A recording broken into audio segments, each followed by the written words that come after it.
Uwiteka Mana Aburahamu, Mana Isaka, Mana Yakobo, umuremyi w'ijuru n'isi, iboneka n'ibitaboneka, bizwi n'ibitazwi, turagushima mwami ko waduhaye Yesu Kristo kugira ngo atubature imbaraga z'umwijima, kugira ngo aduhishurire ibi byose amaso yacu atabasha kubona n'ubwenge bwacu butabasha gusingira. Waje guhishura ibyari birahishwe kuva isi kiremwa. Tumaze mwami kubona yuko Satani ariwe ya nzoka ya kera, ariwe yitwa kandi kiyoka dragon, ariwe abuza isi amahoro, ariwe ashuka abari mu isi kubera uburiganya bwe. N'uyu munsi niyo nzira agikoresha, yuko mu ntwaro ze ariyo iyo ntwaro ya kirimbuzi yo kubiba gushidikanya mu mitima y'abantu, ngo bashidikanye ku ijambo ryawe, bashidikanye no kuri wowe. Mwami utubohore, udukize niyo gushidikanya. Uwo mudayimoni atuveho, atsindwe burundu mu izina rya Yesu Kristo, kugira ngo mwami tugire imitima yizera ijambo ryawe uko riri, ndetse imitima idashidikanya ku Mana. Turazi ko Satani uko yashutse Eva, n'uyu munsi niko agishuka, haba bari mu isi batazi Imana n'abari mu itorero ryawe. Urakoze mwami, w'imitima yizera idashidikanya ku ijambo ryawe ndetse no kuri wowe. Mu izina rya Yesu Kristo turasenga n'abantu bose bataramenya Yesu Kristo, kugira ngo nabo ubahe kugerwaho n'ijambo, kandi ubakingura imitima nka Rudiya wamukinguye umutima igihe yumvaga ibyo Pawulo yigisha, hanyuma umukingura umutima arizera, bituma akizwa, ndetse n'agakiza karinjira no mu rugo rwe, bituma anakingurira urugo rwe umurimo wawe. Ukore mwami ku bantu benshi, miliyari z'abantu ku isi, ibyo wakoreye wa murinzi w'ibohero, aho Pawulo na Basira bari baboshwe kubera ubutumwa bwiza, bakubiswe, bakaguhimbaza muri iryo joro, bakaguzamura ishimwe ryawe, bigatuma imbaraga zawe zigaragaza, gereza iranyeganyezwa, iminyururu ibavaho. Wa murinzi w'igereza abibonye agira ubwoba, aja kwiyahura. Pawulo aramubwira ati sigaho, turi hano. Uhereye icyo biravuga ngo yaravuze ngo nkora iki bagabo mama? Pawulo aravuga ngo wizere Imana urakizwa n'urugo rwawe. Ibyo byarabaye, yarizeye, waramukinguye umutima arizera ijambo rya Pawulo, bitewe n'ibyo yanabonye, ndetse n'urugo rwe rurizera. Ubu uwo munsi barabatizwa, bagira umunsi mukuru. Mwami, nibyo dusengeye abantu bose bari ku isi, kugira ngo ijambo ryawe ribagereho, kandi nibarishidikanyeho ubahe kuryizera. Mu izina rya Yesu Kristo ubwami bw'umwijima busenyuke, ubwami bw'Imana bwubakwe mu buzima bw'abantu. Mu izina rya Yesu Kristo Nazareti, amen. Haleluya. Reka rero dusoreze kuri ibi. Turacyareba intwaro ya kirimbuzi. Hariya Abami ba kabiri 18 ku murongo wa 19 20. Abami ba kabiri umurongo wa 18 19 20. 2 Rois 18 19 20. Abami ba kabiri 18 19 20. Rabushake arambwira ati nimubwire Hezekiya nonaha muti umwami mukuru, umwami wa Ashuri aradutumye ngo ibyo byiringiro byawe ni byiringiro ki? Uribwira ariko ibyo wibwira ni iby'ubusa, ngo dufite imigambi n'amaboko byo kurwana, ariko uwo wiringiye ninde watumye umugandira? Amen. Satani ariho aragambira gusenya iyo confiance bafitiye Imana n'ijambo ryayo. Nta bindi, niyo ntwaro arakoresha, abibe mu mutima wa Hezekiya n'Abayuda gushidikanya ku masezerano y'Imana y'ubutabazi, ndetse no ku Mana yayatanze. iyo niyo ntwaro akoresha. Azi yuko yamuhiriye ku babyeyi bacu ba mbere Adamu na Eva, azi ko yagiye imuhira no ku rungano rwagiye rukurikira, none niyo ariho arakoresha hano kuri Hezekiya no ku Bayuda. Ariko Hezekiya ntiyigeze yemera Satani ko asenya urufatiro rwo kwizera kwe n'ibyiringiro bye. Turakomeza kwagura ibyo twize mbere. Abami ba kabiri ibice 19 umurongo wa 6 ugeza ku murongo wa 10. Yesaya arababwira ati, mubwire shobuja muti, Uwiteka aravuze ngo, ntutinye ayo magambo wumvise abagaragu b'umwami wa Ashuri bantutse. Nzamushyiramo undi mutima, ubwo azumva impuha azasubira mu gihugu cye, kandi nagerayo nzamwicisha inkota. Hanyuma Rabushake asubirayo asanga umwami wa Ashuri arwanya Irubani, kuko yari yumvise ko yavuye i Lakishi. Bukeye uwo mwami yumva bavuga kuri Tiruhaka umwami wa Etiyopiya bati, dore yaguteye kukurwanya. Abyumvise yongera gutuma kuri Hezekiya ati, nimugende mubwire Hezekiya umwami w'Abayuda muti, iyo Mana yawe wiringiye ntigushuke, ngo Yerusalemu ntabwo azahabwa umwami wa Ashuri. Wumvise uko abami ba Ashuri bagenje ibihugu byose bakarimbura rwose. Ni wowe uzabakira. Mbese imana z'abanyamahanga ba sogokuruza banjye barimbuye zarabakijije? Uriya mwami wa Ashuri Sankeribu yumvise inkuru yuko umwami wa Etiyopiya yagurutse kumutera, ahita areka rero ibitero yashaka kugaba kuri Hezekiya ku Buyuda, agaruka rero kugira ngo atabare igihugu cye, akumira icyo gitero kije cy'umwami wa Etiyopiya. Ariko ibyo byatewe nande? Byatewe n'Imana, kuko n'Imana bivugiye mu kanwa ka Yesaya. Hanyuma iryo joro rero 35 ugeze kuri 37, aha niho hashojwe rero ubuhanuzi bw'Imana, iby'Imana yakoreye umwami wa Ashuri. Uhere kuri 32 ugeze 37. C'est pourquoi ainsi parle l'Éternel, il n'entrera point dans cette ville, ntazinjira muri uwo murwa wa Yerusalemu. Il ne lancera point de trait, ntazaharasa imyambi cyangwa ntazaharasa. Il ne lui présentera point de bouclier, nta n'ingabo ze zizazana amazuru yazo zerekeza Yerusalemu. Il ne verra point de tranchement contre elle, nta birundo azashyiraho ngo abizamukireho kugira ngo yurire inkike. Il s'en retournera par le chemin par lequel il est venu, azasubiza inzira yamuzanye. Il n'entrera point dans cette ville de l'Éternel, ntabwo azinjira muri uwo murwa, ni Uwiteka Nyiringabo avuze. Je protégerai cette ville pour la sauver, nzarinda uyu mugi ngo utabare, à cause de moi, kubw'izina rya kubwanjye, à cause de David, no kubwa Dawidi umugaragu wanjye. Muri iryo joro, cette nuit là, muri iryo joro, l'ange de l'Éternel sortit, umarayika w'Uwiteka arahaguruka, et frappa dans le camp des Assyriens, atera Abashuri ingabo 185,000 hommes, yica ingabo zingana n'ibihumbi 185. Et quand on se leva le matin, babyutse mu gitondo, voici c'était tous des corps morts, yari mirambo. Alors nuvuga ngo uwo mwami rero Sankeribu, mwami wa Ashuri, ahita ahaguruka asubira mu gihugu cye inine, mu murwa mukuru w'igihugu cye Ininewi.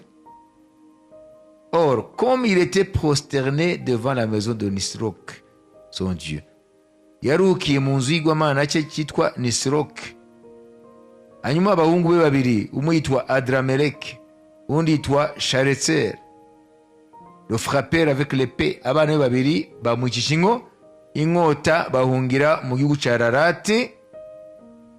Ararati ni hafi y'Uburusiya. Bwa bwato bwa Nowa, ya nguge, igihe umwuzure warangiraga, bwisanze buhagaze hafi y'imisozi ya Ararati. Imisozi yo mu majyepfo y'Uburusiya. Amen. Niyo iyo misozi iri mu bice hafi ya Turukiya.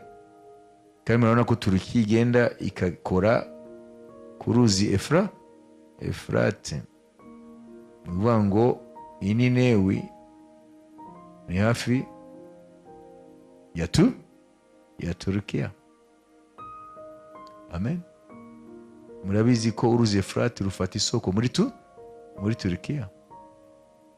Murabona aho bihuriye? Amen. Abana be bamaze kumwica bava Ninewi, bava i Ashuri. Mvuga ngo bahungiye muri Turukiya. Ndio ndabaha amazina y'uno munsi. Bahungira muri Turukiya. Abana be nibo bamwishe. Nicyo gihano Imana yamuhaye.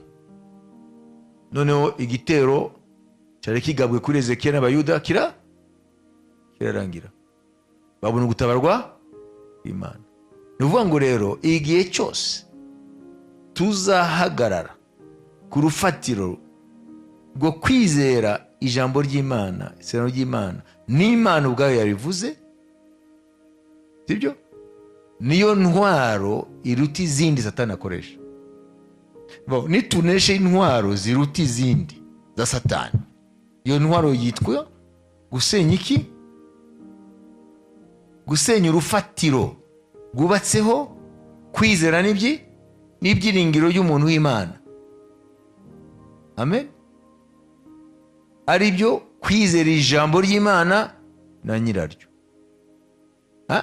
Igihe cyose Satani atazashobora kukuvanamo kwizera n'ibyiringiro mu ijambo ry'Imana n'ibyiringiro nako n'Imana, ku ijambo ry'Imana n'Imana yarivuze. Amen. Ibitero byose Satani yazana, uko bisa kose, uko byitwa kose, ntibizagushobora, kuko niyo ntwaro iruta izindi yahiriye Satani kuva mu ngobyi ya Edeni. Amen. Ibindi bitero byose yazana, yaba inzara, yaba inkota, yaba ibiki, n'iterabwoba ryose, igihe cyose adashoboye gusenya muri wowe urwo rufatiro ruhagazeho kwizera kwawe n'ibyiringiro, ni ukuvuga ngo urufatiro witwa gute? Ni ijambo ry'Imana n'Imana nyirayo. Okay? Nimba ukwizera kwawe guhagaze kuri ibyo byombi n'ibyiringiro byawe, urufatiro mumaze ngurumve neza rwitwa gute? Ijambo ry'Imana n'Imana ubwayo. Nimba ukwizera kwawe n'ibyiringiro byawe ari aho bihagaze, okay, Satani ntashobora na rimwe, nubwo yagira gute, kuzakunesha. Imana iteka izigaragaza nk'uko yigaragaje ku ngoma ya Ezekiya.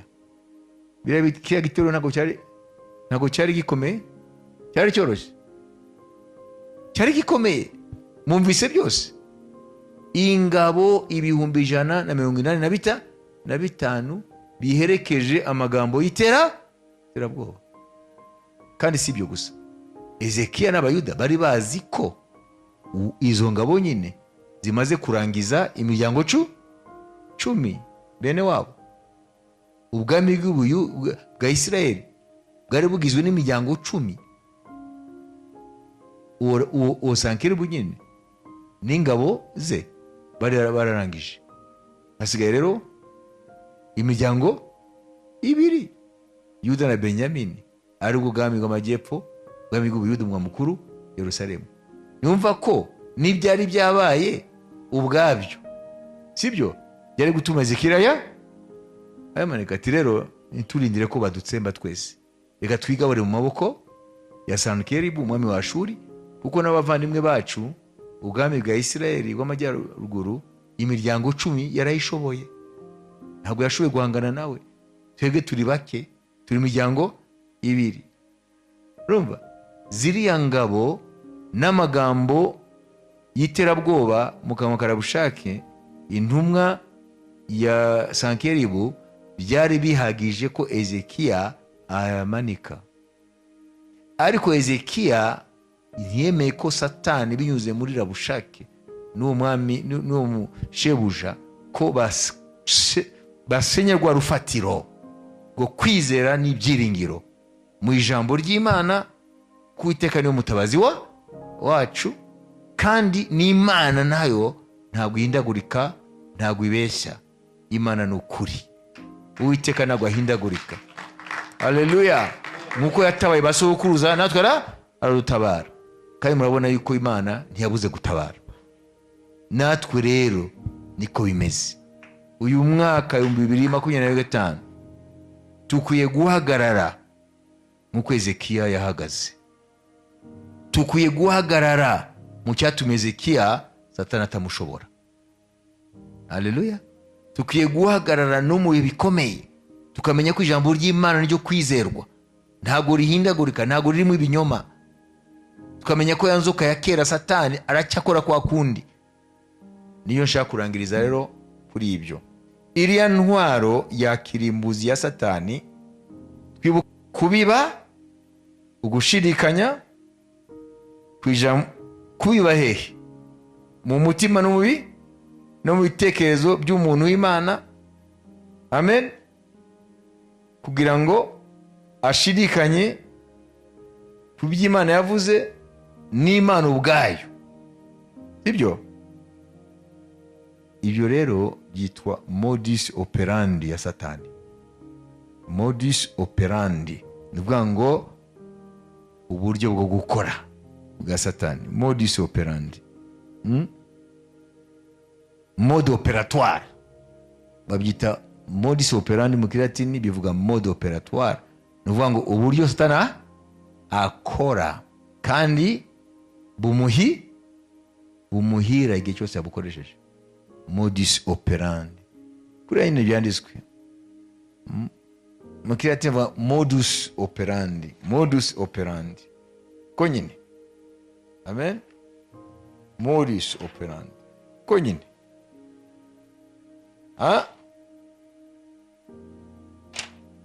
Haleluya! Modus operandi bivuga ngo mode operatoire, uburyo bwo gukora kwa Satani. Iriya ntwaro ya kirimbuzi, modus operandi, mode operatoire, nibwo buryo akora.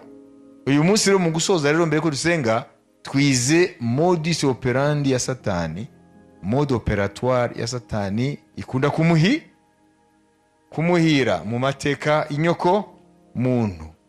Modus operandi de Satan durant toute l'histoire de l'humanité. Ko niko akora. Igihe cyose atazashobora kubiba muri wowe, mu mutima no mu bitekerezo, gushidikanya ku ijambo ry'Imana, ku masezerano y'Imana n'Imana ubwayo, yewe nashaka ahagurutse ingabo zose afite kuri wowe nyine, ntazagushobora. Ntazagushobora. Uvuga uti never. Ntazagushobora. Amen. Ntazagushobora. Ashaka azana inzara, azana inkota, azana ubukene, azana abantu kuguhagurukira, azana ibyo azana indwara, azana byose, ntazagushobora. Iyi modus operandi ukiye kwimenya, niyo yakoresheje kuva muri Edeni, na niyo yakoreshwa n'ubu. Araza mu buriganya kugira ngo akure muri wowe kwiringira no kwizera ijambo ry'Imana n'Imana ubwayo ko bidashobora kubeshya. Akubibamo dute, akubibamo gushidikanya. Amen.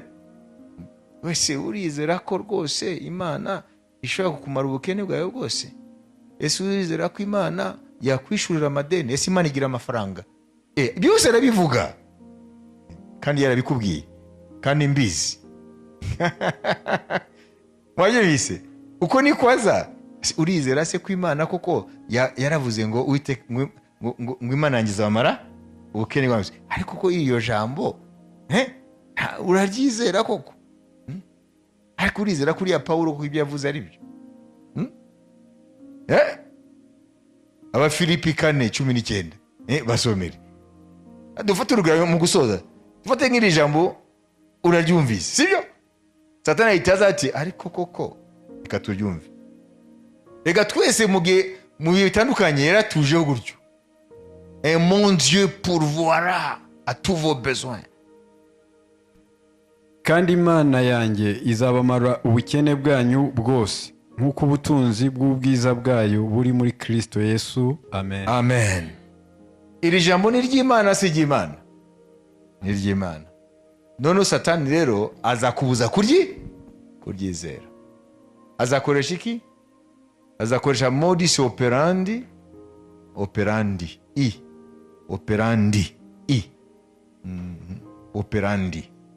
Modus operandi, mode operatoire mu Gifaransa.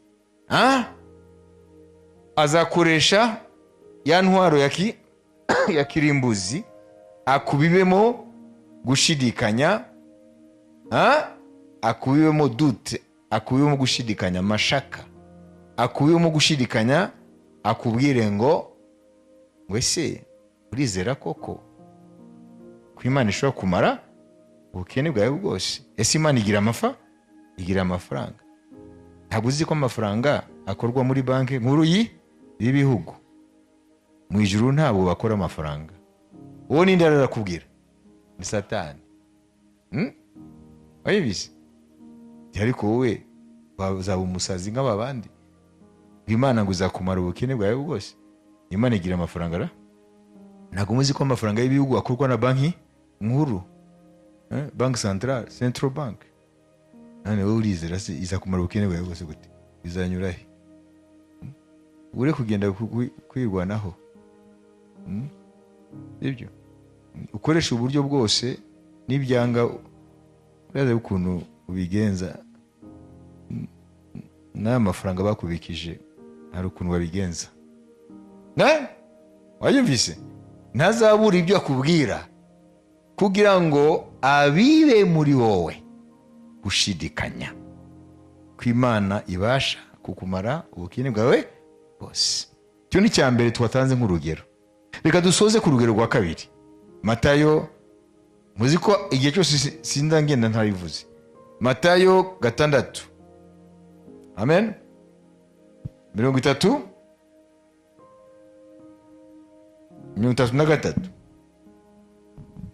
naho aza kuzaho nusomera ijambo uri mu bibazo byo kubura ikintu, sibyo?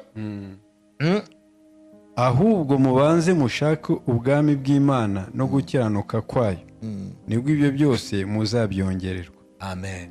Ibyo byose biri mu isi dukeneye, ari byo abapagani ngo bashire imbere nk'intego yo kubaho. None azaza kubwire ngo ariko se wowe aya magambo urayizera? Aya mbere azavuga ngo na ya Paulo.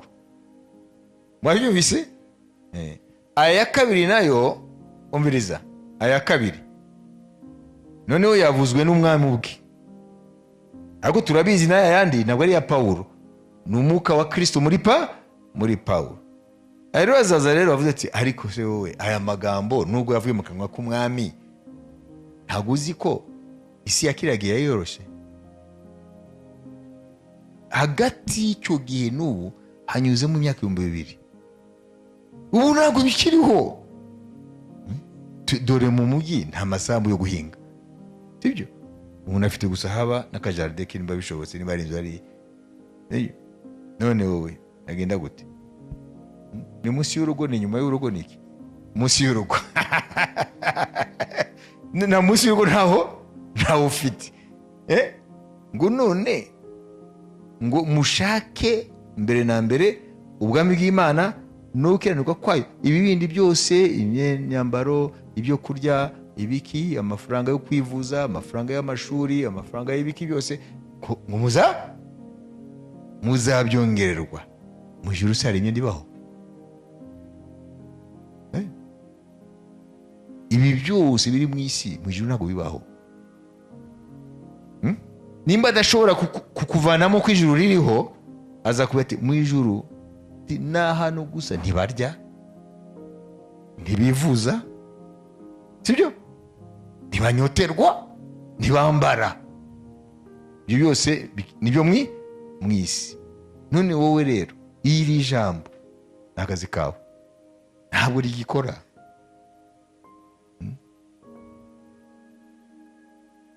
Uyu munsi ibintu bikenewe mu buzima ni byinshi, rero ntabwo rero iri jambo ari ryo.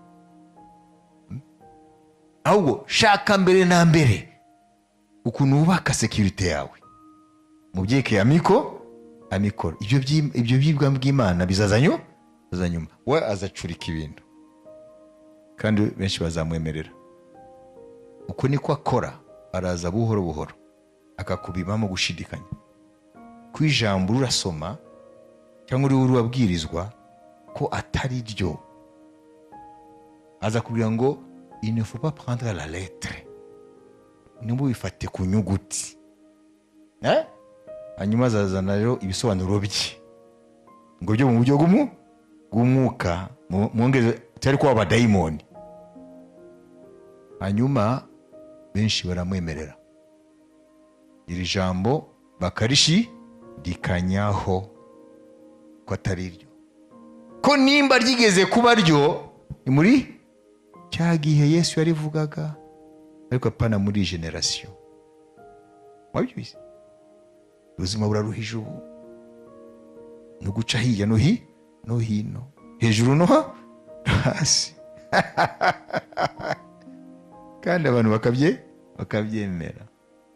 Niyo mpamvu twavuze ngo ni intwaro ya kirimbuzi ya Satani, niyakoresha mu binyejana byose guhera mu gihe cya Adamu na Eva.